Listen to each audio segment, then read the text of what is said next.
Alright, we all know the drill by now, I'm sure. Exam 2, 2018, this time. I'll put those in the chat. We can start off with the extended response, question 1A. Okay, so we have a quartic. Find the coordinates of m, which is the minimum on the function. Exam 2 means tech active, so you can use your CAS to help out here. Hence why you only get one line and 1 mark for solving what would otherwise be a lot tech-free wise. This should be quite chill.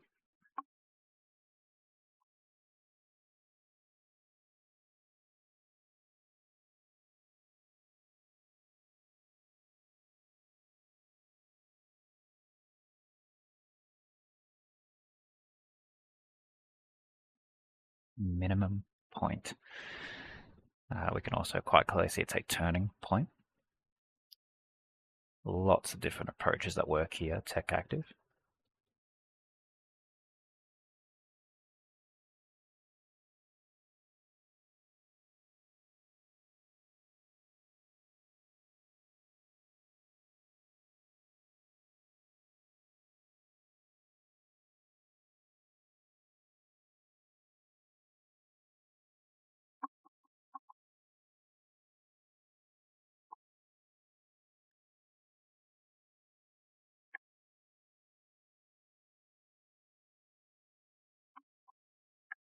The most common of which is probably going to be derivative 0, finding the turning points that way, because that's what you do in tech-free. Right, you want to find a turning point, you do derivative 0, that gets your x value, and then you sub that back in to get a y value to complete the full point. That'll be the main way of going about it. In tech active, you also can graph it. Use your CAS, graph it, and then use the graphing tool to find the minimum or maximum. Yeah, -2, -32. That's it. And the other final alternative would have been like fmin. Fmin's probably the most effective way to go about it, just simply because it's the fastest way to go. Did I hit one of your methods, or is there something else you'd like to share for it? Derivative 0. Yeah, cool. Nice. Awesome. All right, part B. State the values of b for which the graph of f of x plus b has no x-intercepts. One of the things I like doing here is looking at the original f of x and just doing a quick note like, hey, how many do we actually have right now? And currently we've got three separate x-intercepts. We're adding this plus b in there, and we want to force it so that there's no x-intercepts. Won't say anything else for now.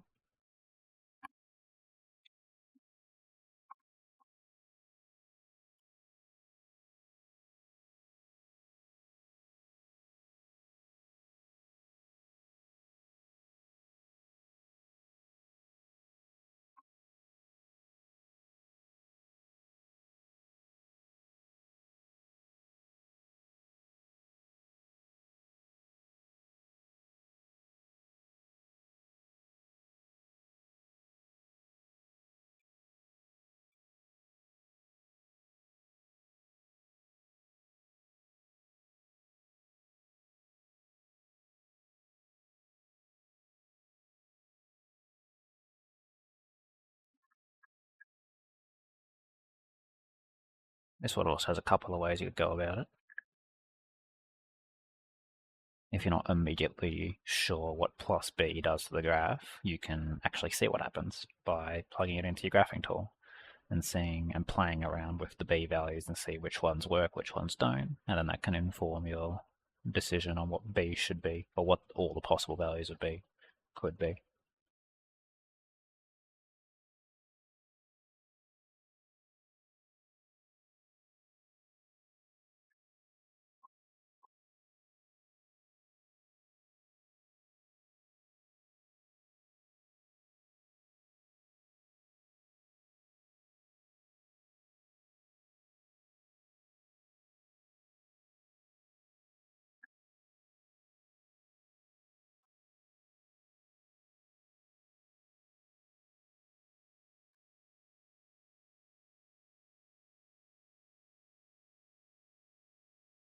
let's give that a shot. So, putting it onto the graph, yeah, this window settings is probably fair enough. We can now move or play with the values of b. So if we go in the negative direction, it seems like the graph is shifting down. We are getting a max of now 2 x-intercepts.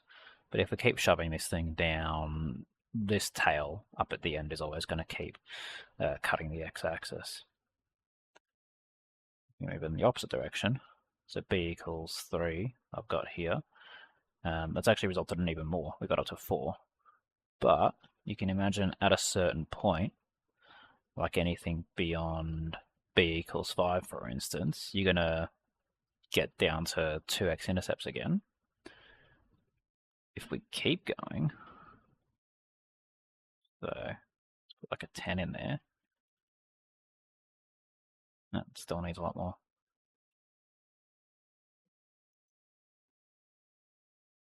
Like all up to 35, for instance, we can see the entire graph is above the x-axis. It has no x-intercepts. So there's a certain point at which, if we shift it up high enough, there will be no x-intercepts. We just got to figure out what the last point would be. And then everything above that would be our domain for B.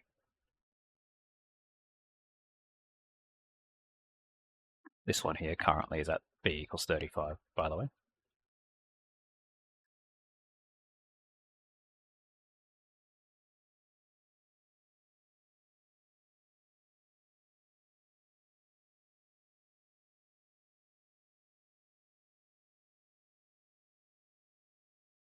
B has to be greater than 32, correct, yeah. So the whole point was to shove this minimum turning point above the x-axis. And since it has a y value of negative 32, if you choose exactly b equals 32, you hit the x-axis, and anything above that will cause it to, well, be above, and therefore not touching the x-axis. Nice. All b greater than 32. Nicely done. Okay, part C, find the equation of the tangent, and we're told we're taking the tangent at x equals negative a third. This should also be a freebie.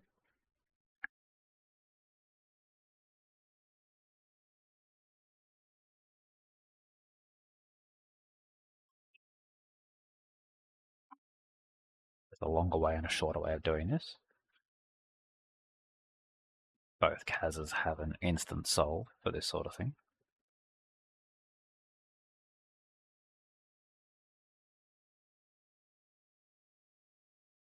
Y equals 80 on 9x plus 41 over 27. That's it. Yeah, that's the one. Cas tangent line. So for this cas specifically, it's here. F of x, comma, minus a third. And you'll get exactly what you want. Nice. Part D, tangent intersects at the x equals negative a third, obviously, and at 2 separate points. You can actually see that on the picture above. State the values of those, or specifically the x values of those other points of intersection. That should be chill.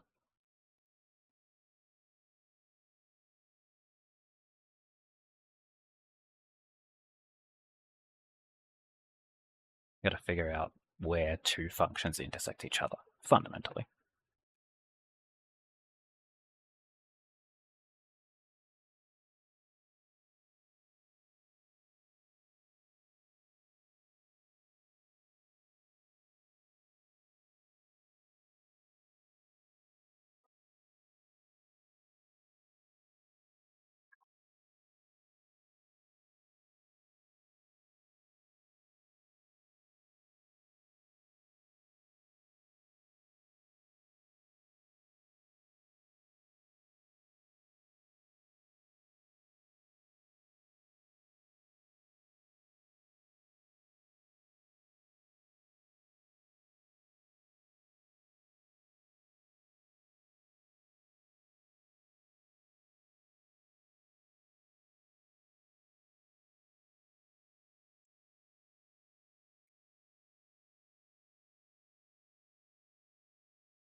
I got root 42, like plus minus minus 1 on 3.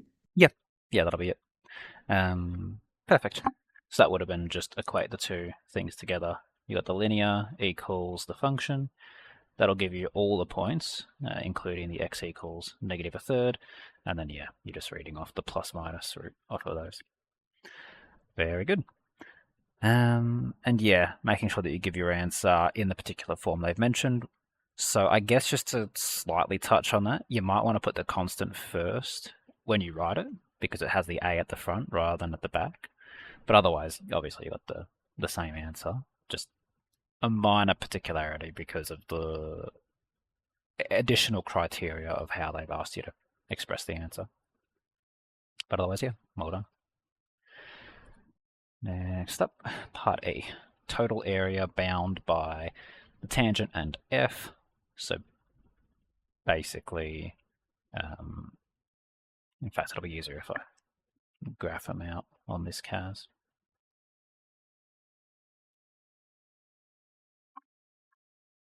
So you got your linear and you got your quartic. They enclose a shape. We're looking for that area.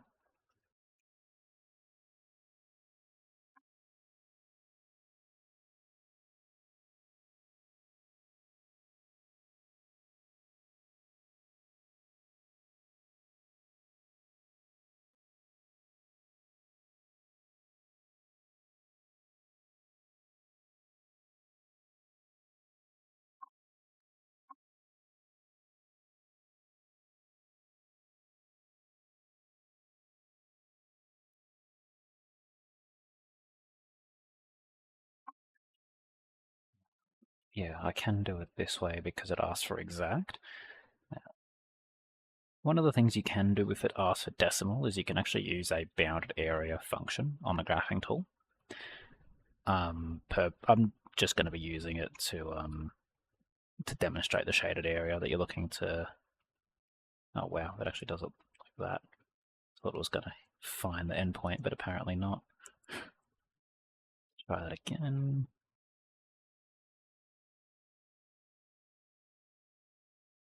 You can pretty much only really use this if you have the option of doing decimal places. Everything else doesn't quite help out too much there. But yeah, we're effectively trying to find that shaded area. I might have slightly misclicked, so that number may or may not be super accurate, but it's that shaded bit that we're looking for.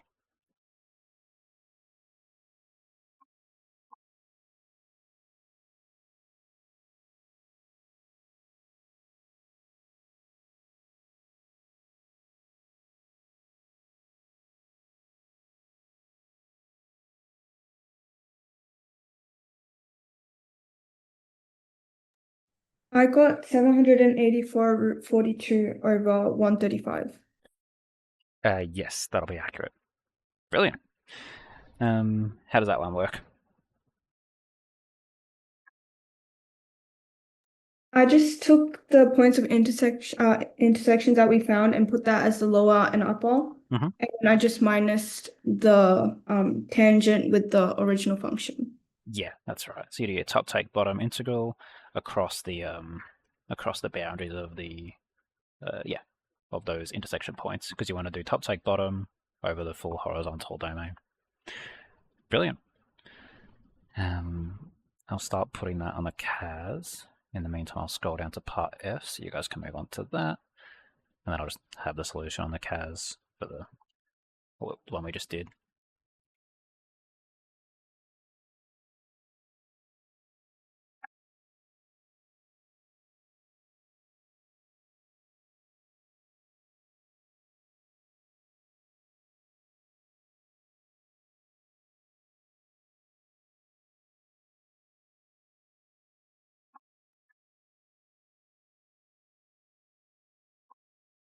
State the value of A for which f equals P for all x. P of x, quartic. F of x is also a quartic. And they actually look quite similar as well. So if I reprint out what f of x actually is on the CAS, 3x power 4, 4x power 3, those are all very much the same. Only difference is going to be that x squared term. The f of x has negative 12 x squared, and the p of x has 6 bracket a minus 2 x squared. So very similar functions. And you want to figure out which value of a forces them to be equal to each other for all x.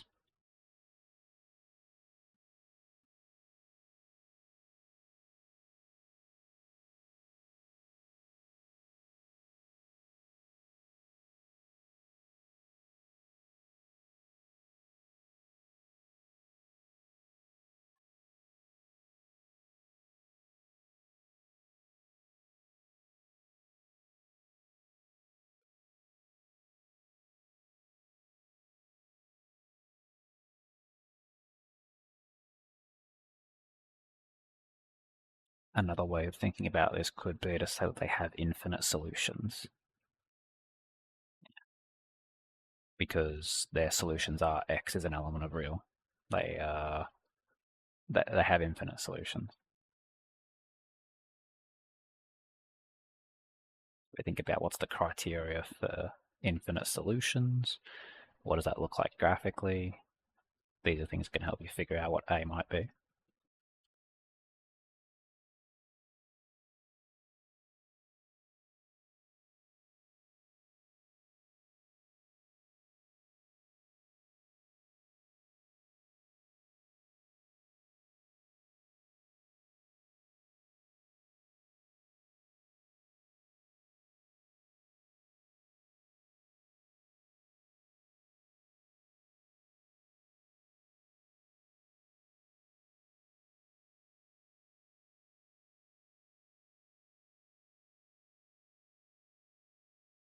Chris, do we just equate the two functions and solve for A?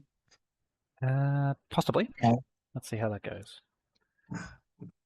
We'll I go. did that and gave it some like massive square root. Yeah, okay. Let's see. X power of 4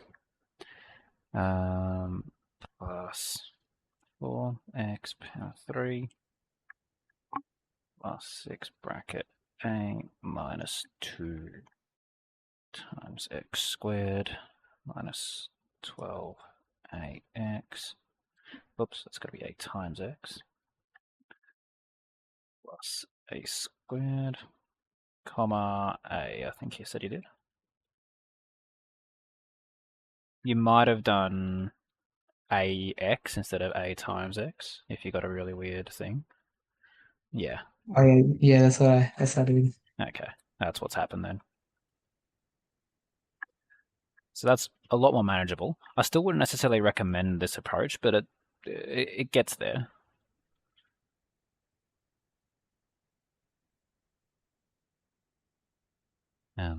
Because for infinite solutions, or for them to have solutions for all x, it just means that they're the same equation.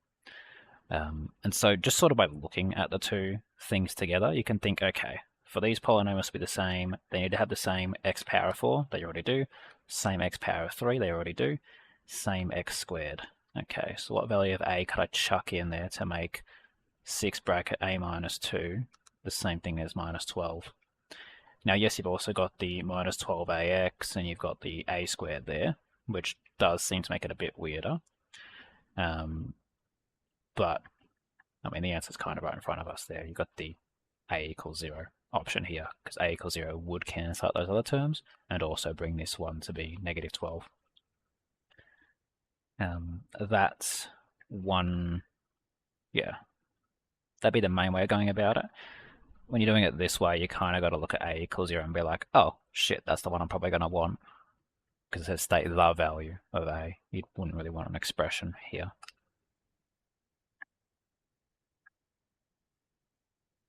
Cool. Find all solutions to p dash equals 0 in terms of a. Yeah.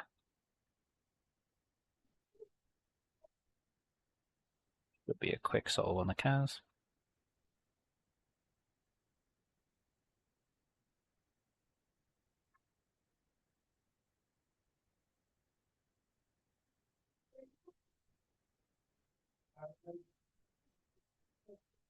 I think something came through, but it was a bit muffled.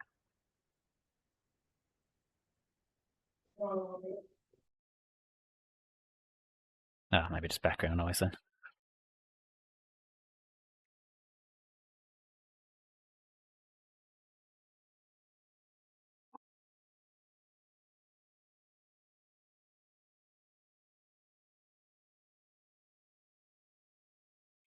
All solutions to p dash x equals 0. I mean, we've kind of already done a very similar thing here.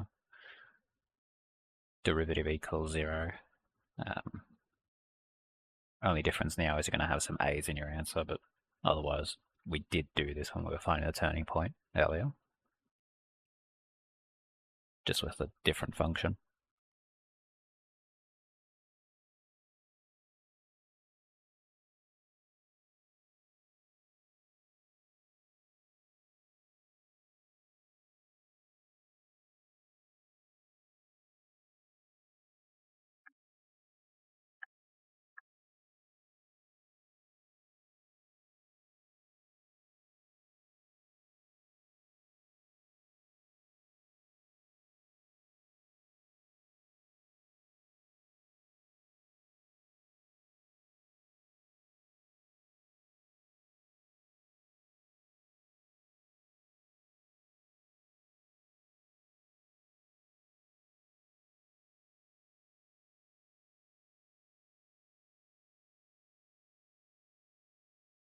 Yeah, do you want close to an answer, or shall I just hit enter?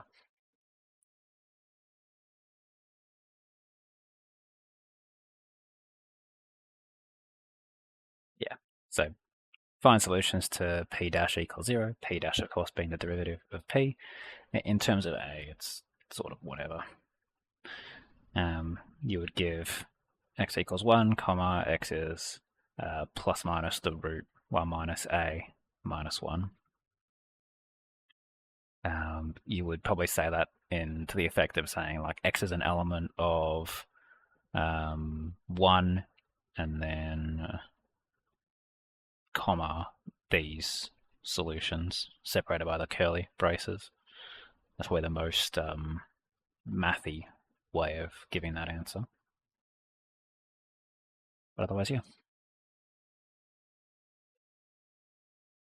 Anything to clarify there, let me know. Otherwise, HI. Find the values of A for which P has only one stationary point.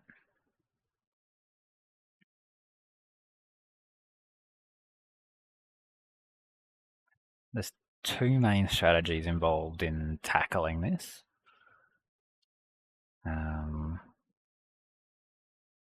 Yeah. We'll explore that a bit deeper in a moment.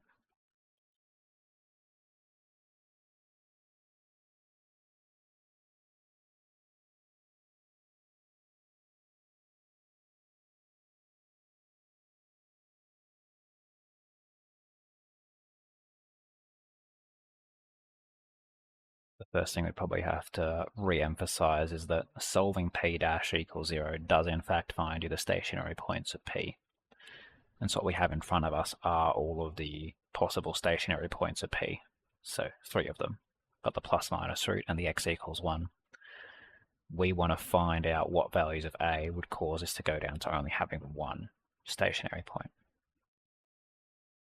So only one of these solutions should show up.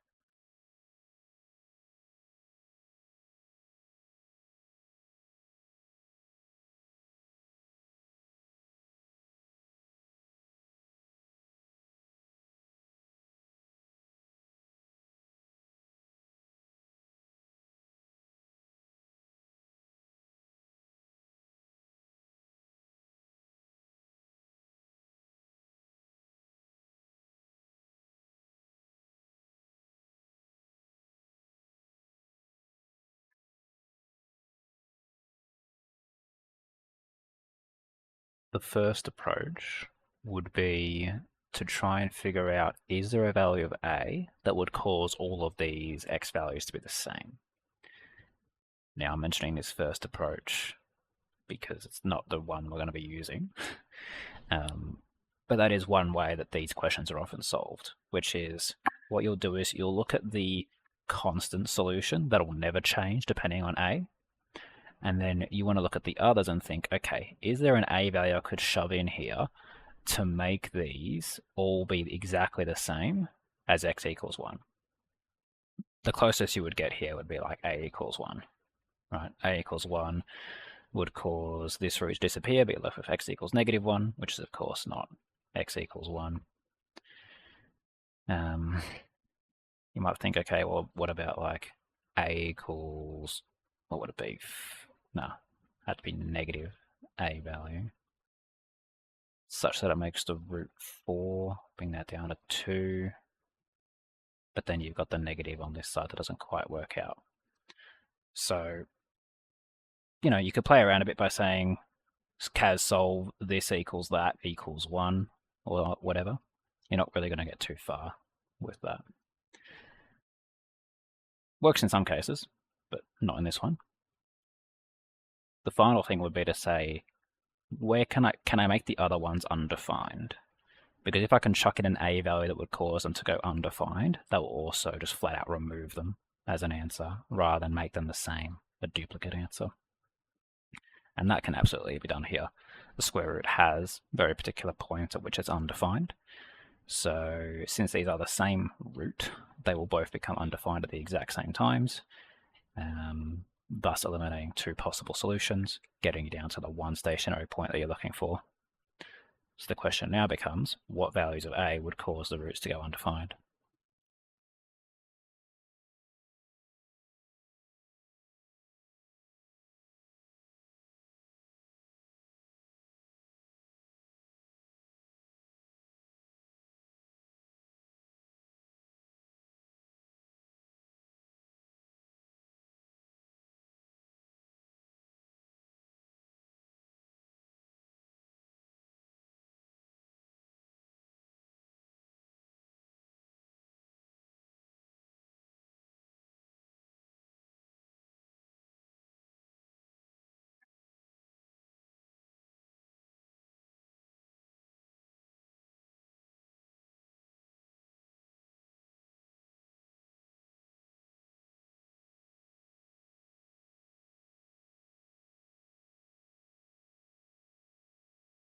Okay. Roots are only ever defined if their inside is either positive or 0. And so to make it undefined, you basically want to have the inside being negative. Both of them have the exact same inside, 1 minus A. So we just want to know, where does 1 minus A go negative? Or in other words, where is 1 minus A less than 0? And just like that, as long as A is greater than 1, the roots will go undefined. Because you can imagine, if you chucked in like A equals 2, for instance, 1 minus 2, you've got a negative in the root. That's bad. Same thing over here. It's the exact same root. Yeah, they both go undefined, leaving you with just a single x value, and thus one single stationary point. Those are two main things to play with. Either look at the x values across the board and see what would it take to make them all the same, versus the other approach, which is, can I make them undefined? Different approaches will work for different questions, depending on how the math lines up. Part double I, find the minimum value of p when a equals 2. So that's effectively just a repeat of question 1a, find the minimum.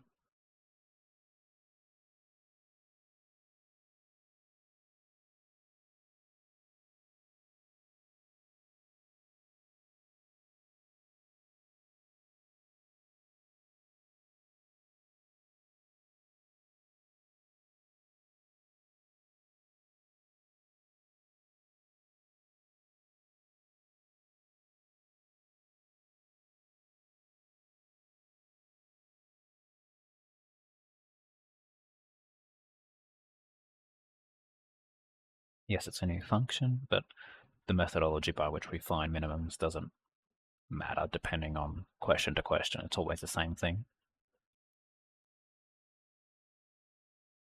You've got stuff like f-min, you've got stuff like derivative 0, got the graphing tool. The only slight nuance here is that you got a particular thing of like a equals 2.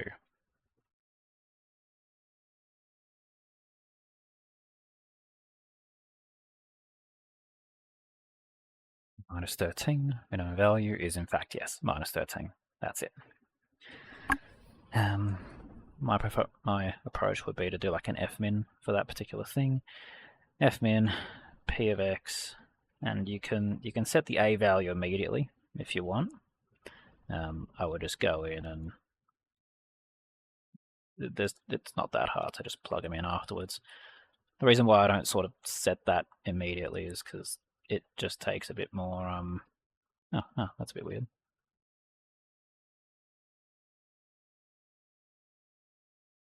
Maybe you do have to set it then.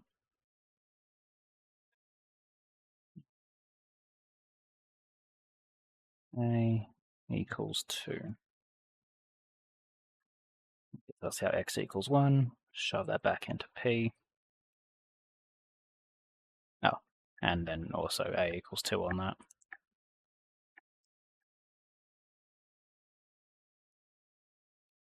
Yeah. So the easier way would have been just to set a equals 2 and then do exactly the same thing we're always doing. I would have just been a bit spastic on that one. Cool. If p has only one stationary point, so we know the criteria for that, what would it cause it to only have one stationary point? Find the values of a for which p of x has no solutions. Oh, p of x equals 0 has no solutions. P of x equals 0, effectively meaning x-intercepts, right? So under the circumstances where p has only one stationary point, which of those values of a also force no x-intercepts? Probably a bit of a tougher question, actually.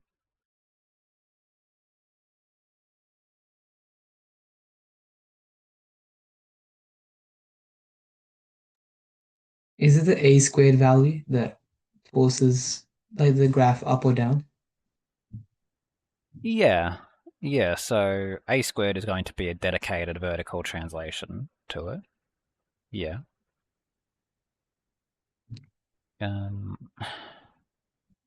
Problem is you've got all the other spots that a exists, Yeah. which will also tweak it a little bit. So it's not purely dedicated on a squared. Yeah. A slider approach could work for this, or no? Oh, absolutely. A slider could work for this. Yeah. You just mess around with the slider precisely. So if we put p of x on a, yeah, let's just delete this dude.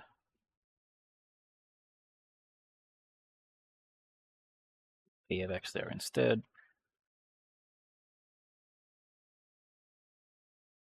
Oh, wait, I didn't actually delete him, did I?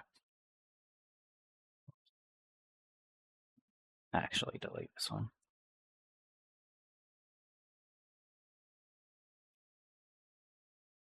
Cool. Okay, so we got this, and sliders over top of each other. That's pleasant. Nice. Yeah, that's exactly what I wanted to have happen. Try that again. I'm going to pretend that's the B one. No. Okay, let's fix this up.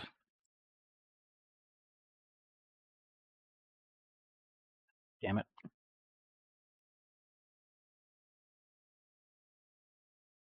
Okay, how do I now remake a slider? Let's see. If I delete A, maybe.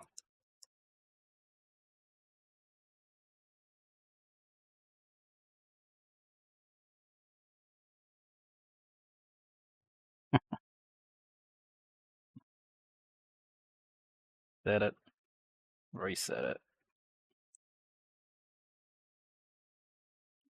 There we go.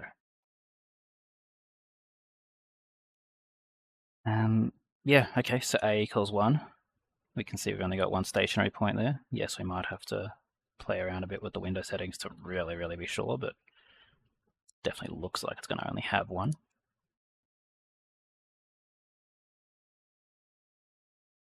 Or at least one turning point rather, which I guess that does actually matter because it needs one stationary point, not one turning point. So if we play with the a value a little bit more, a equals 2, for instance, that gets us effectively a parabola. Then as we play with a getting bigger and bigger, it looks like it's crawling up.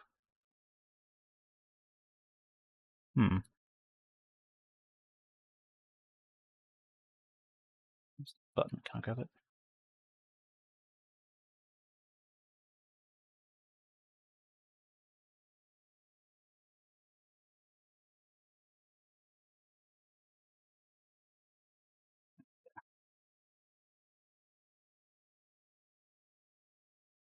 Like really crank A, yeah, it flies off the screen. So A is slowly incrementing it over time. So we know A is going to be in the positive direction for it to work. The question is, how do we find that specific breakpoint for it?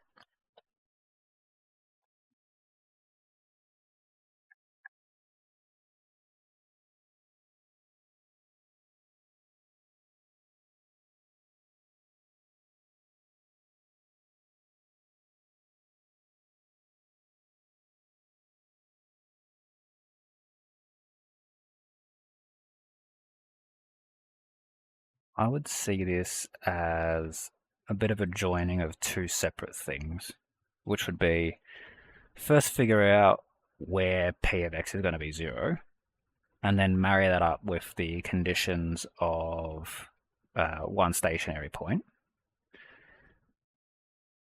And from there, you could probably determine which ones of those will also delete basically all of the intercepts. So let's see. First delete the A.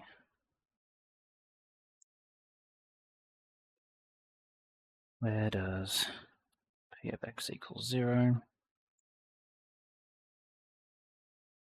Okay, nice. First roadblock. Try that again, but this time for all, what do we have as the criteria again? I think it was A greater than 1. Yeah. Or A greater than 1. No, still not going to do it. Cool.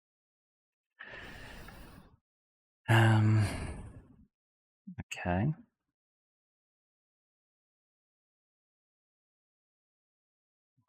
What next? The minimum value of P when A was 2.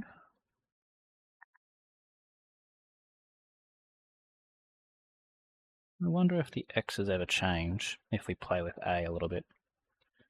So if I set A equals 3, and then I do my f min, do I still get the same x value? Wait, no, not f, but on P.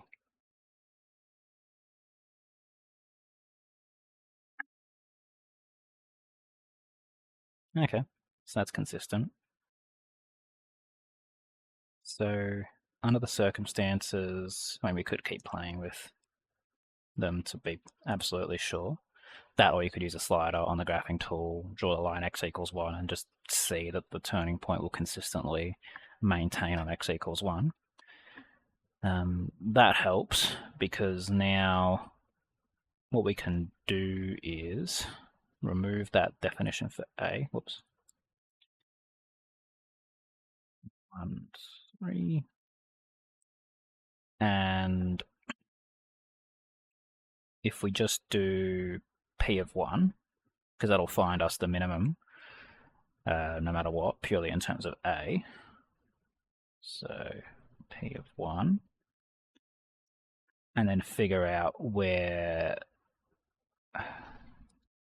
Yeah, now what? So this is the minimum. We want the minimum to be a positive number.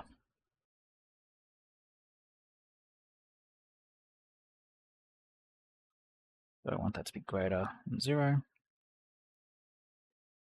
And then marry that up with the criteria for one turning point. So that's going to be just the positive side of this. So you need to be a greater than 1. So this one looks to be a greater than root 14 plus 3. Yeah, that turns out right. Okay. 4% pass rate, by the way. So, tough question. I guess you had to sort of have a little bit of intuition that double I mattered, which was throughout that procedure, the X values actually don't change where the minimum is, as long as you're under the circumstances where you only have one stationary point. The X values don't actually change for that minimum. And then you just sort of reuse the same thing as we talked about earlier, which was, oh, we got some minimum, we want to shift it above the x-axis. That was basically a repeat of part B, but with a lot more complexity involved in it. Anything left there to clarify? Because effectively we're just saying, okay, I know x equals 1 is where the minimum is going to be, so let's get the generic y value of that minimum, and then from there figure out where that would be above the x-axis.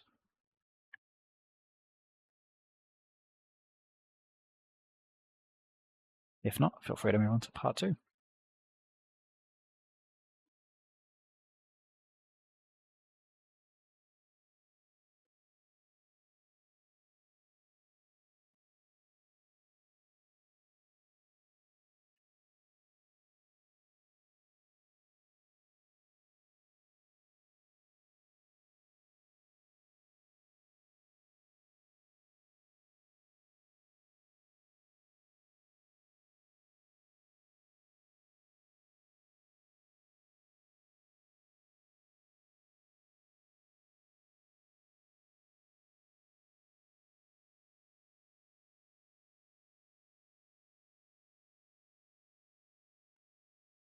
Okay, got an equation for the amount of drug in a bloodstream.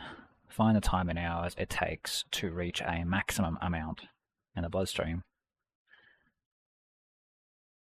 Yeah, more maximums and minimum stuff.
And natural log 9 on 2 over 7, yes. Yeah, that'll do it. Yep, derivative 0, f min. I mean, you've got the graph so you can see. Oh, sorry, not f min, f max. You got the graph so you can actually see it's a turning point where the maximum is going to be. So all of those are perfectly fine approaches. Nice. Next up. The graph, find the average rate of change from 2 to 6. Yeah. That should be a freebie. Average rate of change, domain.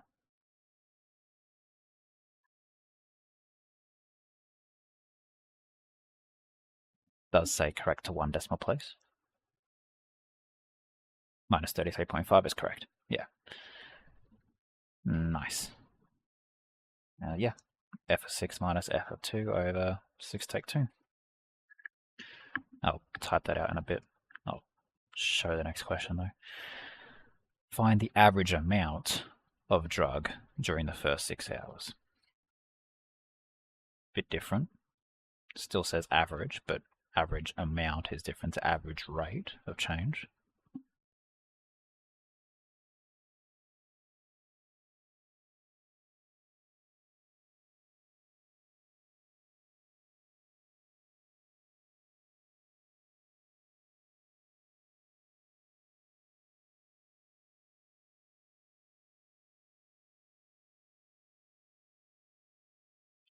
Yeah, precisely. 256 using the integral. Yeah.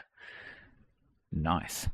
Yeah, so for average value, you want to do 1 over b take a. So in this case, like b and a are your upper and lower bound of the domain. So a total of 6 in duration.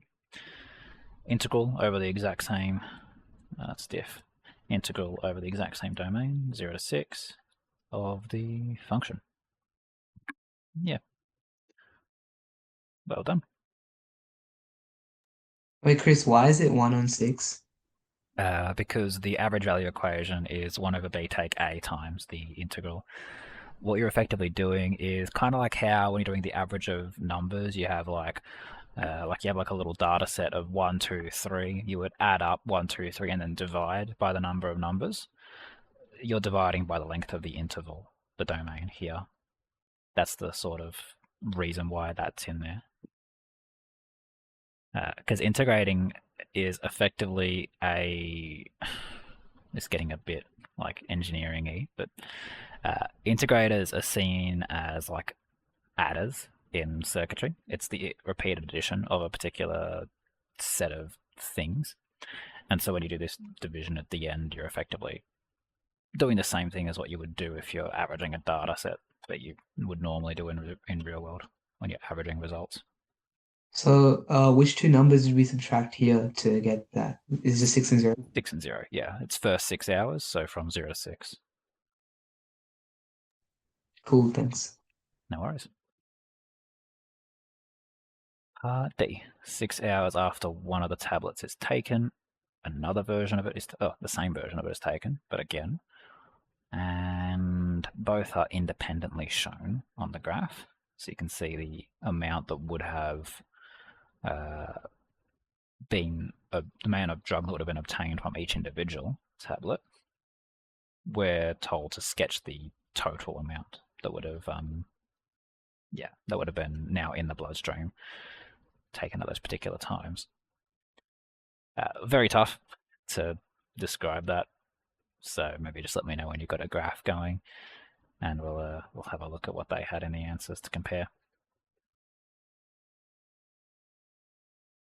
If you do want to take a stab at describing what would happen, feel free, but yeah, happy to also just show it once you're ready.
Thing to be aware of here is that we're taking a second tablet before the first tablet has fully exited the bloodstream, so to speak. When you want to sketch the total amount. Chris, so like from what I see is that if we ignore tablet 2, right, it's the whole of the curve for tablet 1, and then you just need to duplicate the first curve 0 to 6.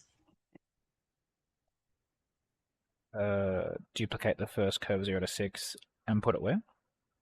That's what I don't know. Like that's Oh, yeah, okay. Well, that's yeah, what tablet I'm 2 is. It is a duplicate of the curve, because these are individual tablets, but they have the exact same function, but this one just yeah, shifted but right by then 6. put it over if we were like just coloring everything right under the lines, but then wouldn't that mean there's like an overlapping bit from 6 to 12? Yeah, there is an overlap, absolutely. And then how would we denote that? Because it doesn't have to be like 2 times what it is there.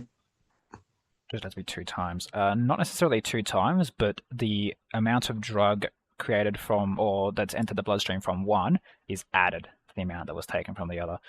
So this is essentially addition of ordinates, which is you have the two graphs and you're adding the amount of drug from both. The net result of the graph is going to look like this, where you've got this little bump going on. And the way you would go about that is you would perfectly match the tablet 1 up until 6, obviously. There's no tablet 2 involved. And then from then on, what I would be probably focusing on would be, because you have a grid here, I would be focusing on all of the spots on both graphs where they touch a grid line, because that can allow you to dot things out a lot easier. Like, for instance, this little slither, yeah, here would be a good one to focus on, because that tells you, yep, tablet 2 is contributing 1 square, tablet 1 is contributing almost a full square, so this should be a square and a bit more. Or I guess, in fact, you could probably even just look purely based on tablet 2 and then just add that on top of wherever tablet 1 is. So this is a square, and then it's basically just shoving a square onto the curve of tablet 1, which would put it up here. Now, I'd probably say theirs also isn't really perfectly to scale here, but I guess that just goes to show it doesn't matter too much to get the scale perfectly right. But to help you with it, I would be dotting out this bit, dotting out this bit here, because that's another spot where it hits a cell, this bit, and then I guess here. And then once you have enough of those dots, well, drawing the graph, the curve over that's not too bad. Let's see what else they said. 35% pass rate, by the way, for that. So, slightly on the tougher side. Some did not join the sections at x equals 6. Addition of ordinates. Yeah, and even the CAS can help out here. So if you know how to inject translations into your graph, then that can help a lot, because you literally just do you can do this, but just be aware that you want to define b of x over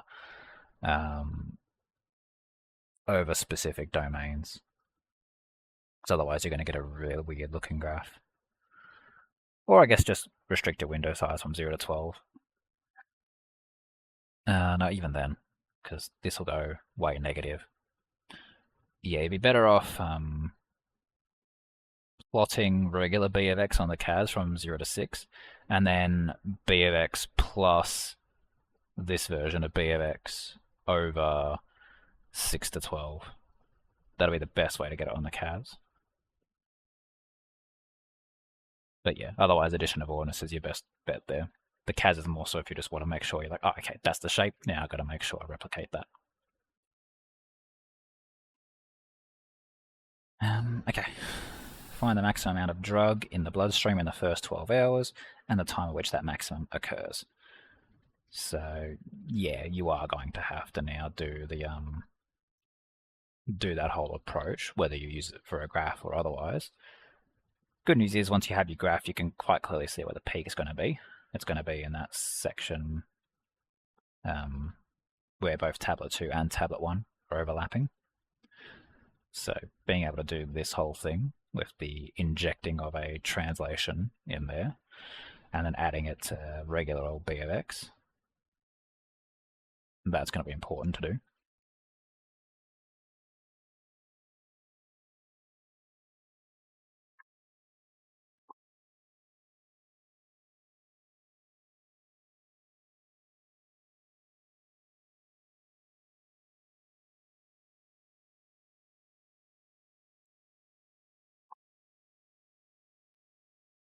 Something like that should work.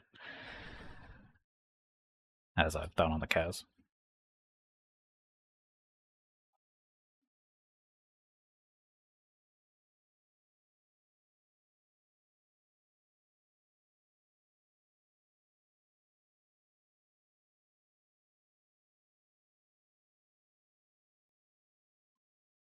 You probably don't even need a restricted domain on the solve,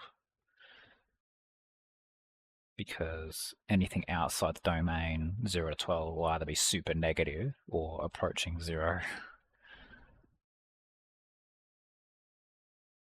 for a maximum. So even if it did continue on beyond the domain that we care for, yeah. But anyway, pays to be accurate.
This exam had a lot of finding maximums and minimums.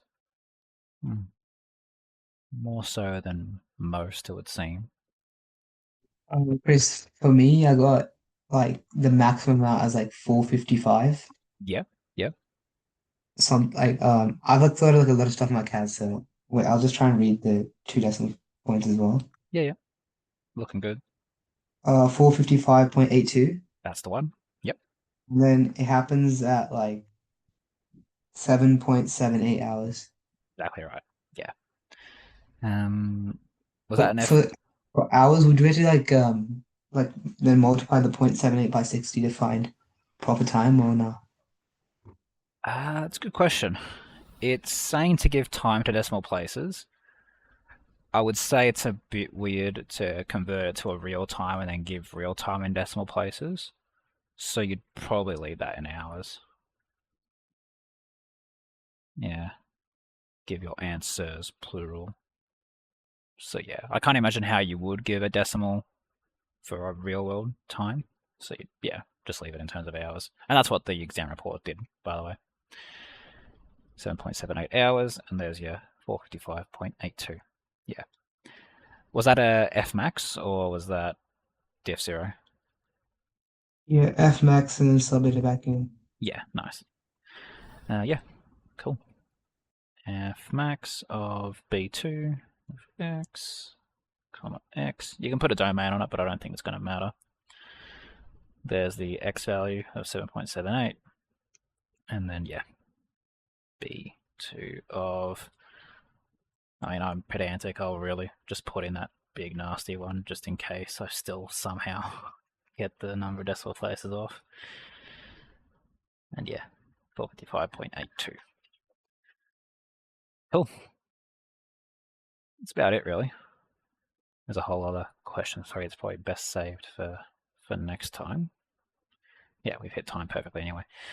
Yeah, I'll stick around for a minute or so if there's anything you'd like me to clarify further. And yeah, for the year 12s, only one more group class left. So if you have questions before the real thing, come prepared, and we'll focus on that. You guys will clearly be the priority. You're graduating very, very soon. Although I feel like a lot of this is going to be appropriate. If there are things, just make sure you bring those ahead of time so I can prepare answers to them. So I'm doing it live. We may or may not get through all of them. If you let me know ahead of time, I'll be able to write out as much as I can for it. Otherwise, yeah, I'll leave you guys to it. Take care.